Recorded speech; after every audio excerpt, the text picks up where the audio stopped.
Welcome back, Coach. You got through the non-conference portion of your schedule with a great record. You go into the Oklahoma game, you knew that they were going to be out for revenge after you knocked them off in the championship game in the conference tournament last year. Very talented team. That was a great atmosphere at Hilton Coliseum on Saturday. It was special, wasn't it? You know, the students hadn't started school yet, so we were concerned if they'd come, but it was almost 13,000, and it was great and loud, and it was the reason why I think we turned around in the second half.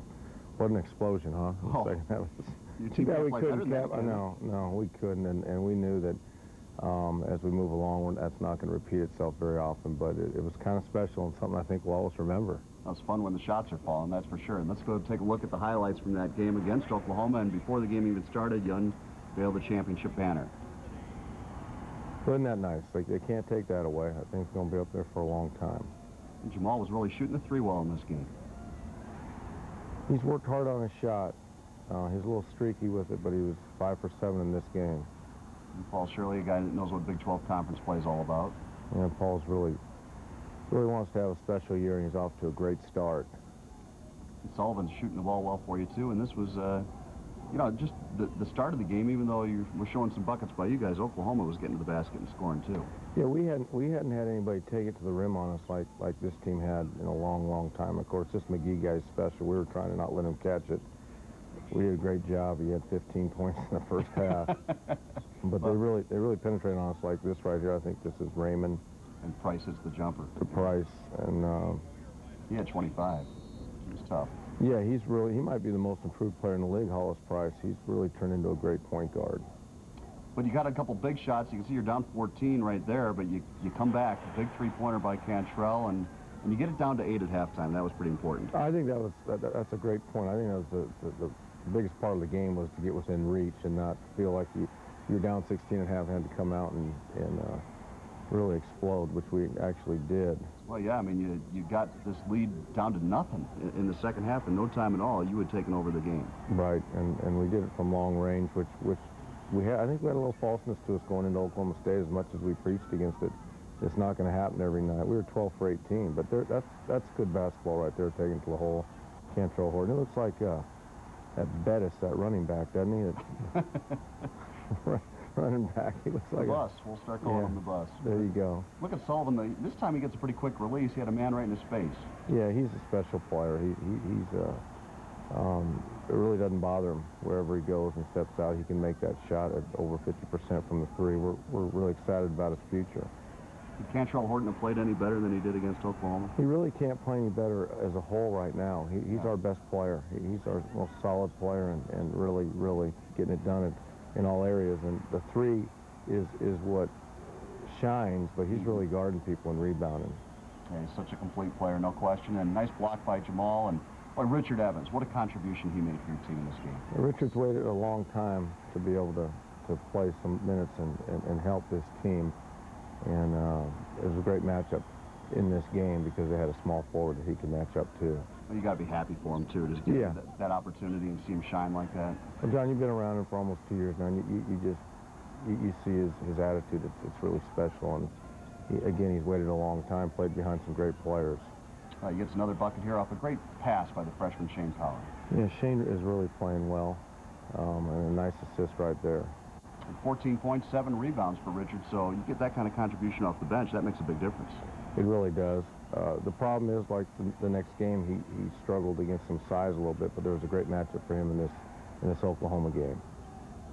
And then Cantrell Horton using his strength to get inside. He had 27 points, a career high. Yeah, he was Big 12 Player of the Week, which I thought he deserved, and I mean, nobody could stop him on this night as far as whether taking to the basket. There was a nice handshake. Kelvin didn't quite hold my hand that long. He just kind of gave me the old caretaker handshake and took off. I don't know what his...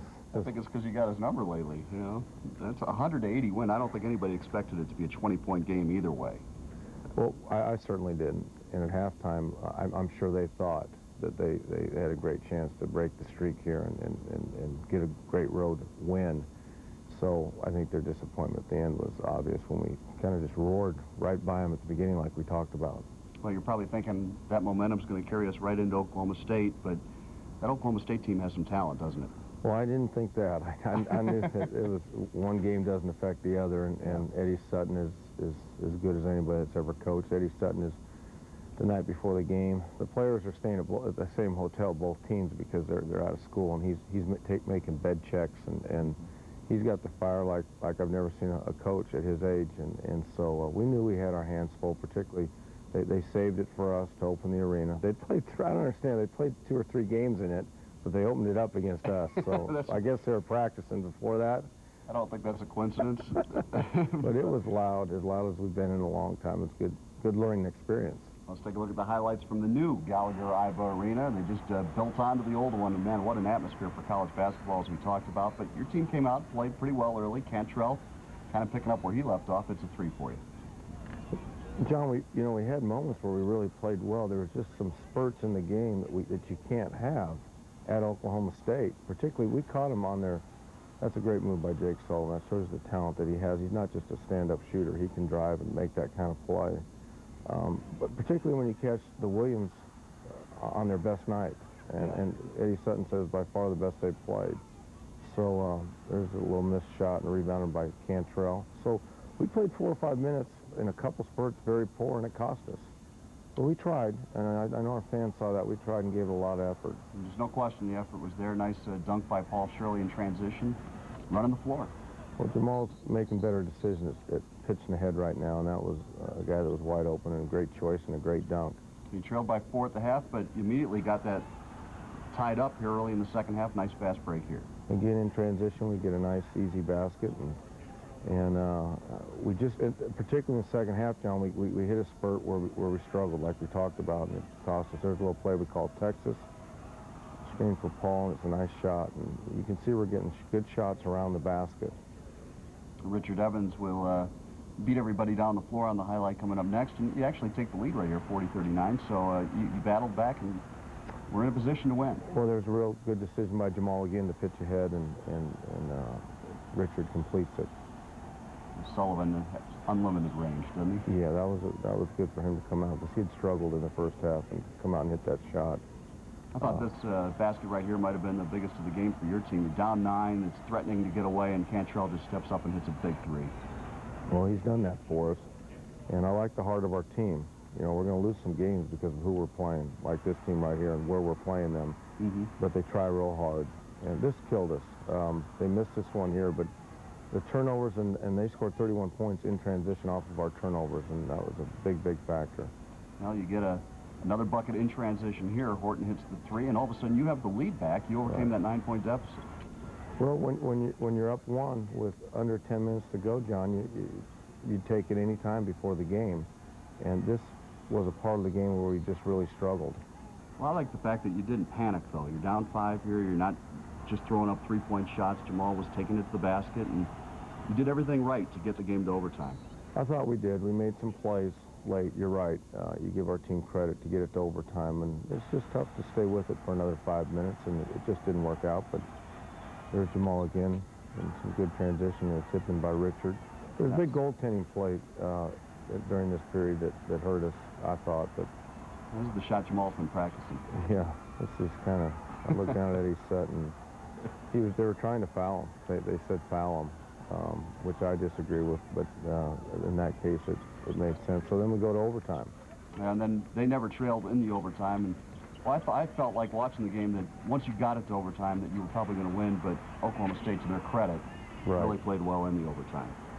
Well, my wife said the same thing, but you look at when it does go overtime, the home team, it's incredible, the percentage that they win, and you know, we struggled for these 5 minutes, obviously, and it didn't work out, but I was proud of our guys. Well, that guy, Victor Williams, I tell you, 3 guys, Maurice Baker, Jan Zien, and Victor Williams combined for 72 of their 88, so it's really 3 guys that got it done for them. Well, those are the guys we targeted, and we really, our coaching staff does a great job, John, of scouting, and we knew that Baker would go offensive rebound. In spite of it, he got several. We caught that team at their best. Both Williams had never played like that in their careers, and Baker's special. So we're going to get the best when you have Iowa State on your shirt these days. Yep, exactly. So it was a good learning experience. We learned a lot from it. Well, you're not the only team that's going to go into Stillwater and come out of there without a win this year. That's going to be a tough place to play. That's a good point. All right, we're going